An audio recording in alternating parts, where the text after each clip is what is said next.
கொக்கின் பேராசை. வசந்தபுரம் என்றொரு ஊர் இருந்தது. அழகிய வனாந்திரமும் நீர்நிலைகளும் இருக்கும் அந்த ஊரில் ஒரு மிகப்பெரிய குளம் இருந்தது. அதில் ஒரு கொக்கு தினசரி மீன் பிடித்து உண்பதை வழக்கமாக கொண்டிருந்தது. தினமும் அதிக நேரம் காத்திருந்து மீனை போராடி பிடிப்பதால் கொக்கிற்கு சலிப்பு ஏற்பட்டிருந்தது. ஒரு நாள் குளத்தில் உள்ள மீன்களை எல்லாம் பார்த்து கொண்டிருக்கும் பொழுது கொக்கிற்கு ஒரு ஆசை தோன்றியது. இந்த மீன்களை எல்லாம் அதோட சம்மதத்தோடையே நம்ம விரும்பிய இடத்துல கொண்டு போய் சாப்பிட்டா எப்படி இருக்கும் அப்படின்னு யோசிச்சது. அதற்கு ஒரு வஞ்சகமான திட்டமும் தயார் செய்தது. ஒரு நாள் கொக்கு வருத்தமுடன் ஒற்றை காலில் நின்று கொண்டிருந்தது. துள்ளிக் கொண்டிருந்த மீன்களில் ஒன்றுக்கு சந்தேகம் வந்தது. கொக்கு நம்மள பார்த்த உடனே கவ்விக்கொள்ளுமே, சும்மா விடாதே. ஆனா இன்னைக்கு என்ன செயலற்று நிக்கிறது, என்னவா இருக்கும் அப்படின்னு யோசிச்சுக்கிட்டே, என்ன கொக்காரே, உங்கள் ஆகாரத்தை கொத்தாமல் சும்மா நிக்கிறீங்க என்றது. அதற்கு கொக்கு, நான் மீன்களை கொத்தி திங்கிறவன் தான், ஆனாலும் இன்னைக்கு எனக்கு மனசு சரியில்லை அப்படின்னு பதில் சொல்லியது. என்னது, மனசு சரியில்லையா? ஏன், என்ன ஆச்சு அப்படின்னு மீன் கேட்டது. அதை ஏன் கேக்குற அப்படின்னு அலட்டியது கொக்கு. பரவாயில்ல சொல்லுங்களேன் என்றது மீன். சொன்னா உனக்கு ரொம்ப அதிர்ச்சியா இருக்கும் அப்படின்னு கொக்கு சொன்னது. மீனுக்கு பரபரத்தது. சொன்னால் தானே தெரியும் கொக்காரே, சொல்லுங்க அப்படின்னு வற்புறுத்தி கேட்டுச்சு. நீ இவ்வளோ வற்புறுத்தி கேட்கறதுனால சொல்றேன். இப்போ இங்க ஒரு மீனவன் வரப்போறான் அப்படின்னு இழுத்தது கொக்கு. வரட்டுமே என்றது மீன். என்ன வரட்டுமேன்னு சொல்ற? இந்த குளத்துல இருக்கிறவங்க எல்லாரையும் ஒட்டு மொத்தமா பிடிச்சிட்டு போறதுக்காக தான் அவன் இங்க வர்றான் அப்படின்னது கொக்கு. இதை கேட்ட மீன்கள் அனைத்தும் அதிர்ச்சி அடைந்தன. அவை தங்களை காப்பாற்றுமாறு கொக்கிடமே வேண்டின. ஆனால் கொக்கு, என்னால என்ன செய்ய முடியும்? என்னால அந்த மீனவனோட சண்டை போட முடியுமா? கண்டிப்பா முடியாது. நானே வயதான கொக்கு. வேண்டுமானால் இன்னொரு உதவி உங்களுக்கு செய்கிறேன்.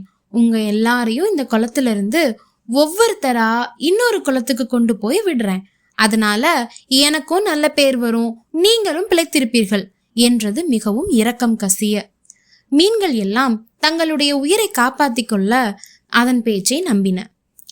எங்களோட உயிரை காப்பாத்துறதுக்காக நீங்களே உதவி செய்யறேன்னு சொல்றீங்க, அதன்படியே செய்யுங்கள் அப்படின்னு எல்லா மீன்களும் ஒருமித்த குரலில் கூறின.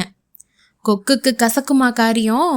நடைக்கு ஒவ்வொன்னா குளத்தில் இருந்த மீன்களை எல்லாம் கவ்விக்கொண்டு போய் சில மீன்களை தின்றுவிட்டு மற்ற மீன்களை ஒரு பாறையின் மீது உலர வைத்தது. மீன்களை எல்லாம் கவ்விக்கொண்டு போவதை குளத்தில் இருந்த ஒரு நண்டு பார்த்து கொண்டே இருந்தது. அதற்கும் வேறு குளத்திற்கு செல்ல உள்ளுக்குள் ஆசை பிறந்தது. அந்த நண்டு கொக்கிடம் வந்து, கொக்காரே, இந்த மீன்களை எல்லாம் எங்க கொண்டு போறீங்களோ அங்கேயே என்னையும் கொண்டு போய் விடுறீங்களா? என்னையும் இந்த மீனவன் கிட்ட இருந்து காப்பாற்றுங்களேன் அப்படின்னு கெஞ்சியது. நண்டு கெஞ்சுவதை பார்த்த கொக்கு அதன் மேல் இறக்கப்படுவது போல பாவனை செய்து நண்டையும் கவ்விக்கொண்டு பறந்தது.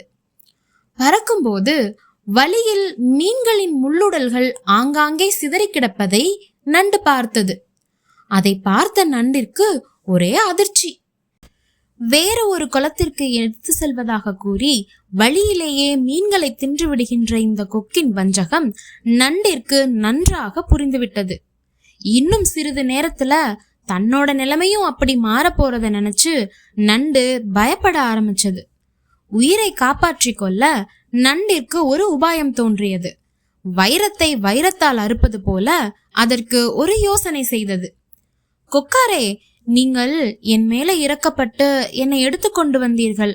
ஆனா அங்க என்னோட உறவினர்கள் பலர் வரப்போற ஆபத்து தெரியாமல் இருக்கிறாங்க. என்ன மீண்டும் அங்க கொண்டு போய் விட்டீங்கன்னா அவங்க கிட்ட விஷயத்தை எடுத்து சொல்லி அவர்களையும் உங்களுடன் வர தயார் செய்வேன் அப்படின்னு நண்டு சொல்லியது. கொக்கிற்கு ஒரே சந்தோஷம். இன்னும் நிறைய நண்டுகள் கிடைக்கப் போவதை நினைத்து மகிழ்ச்சி அடைந்தது.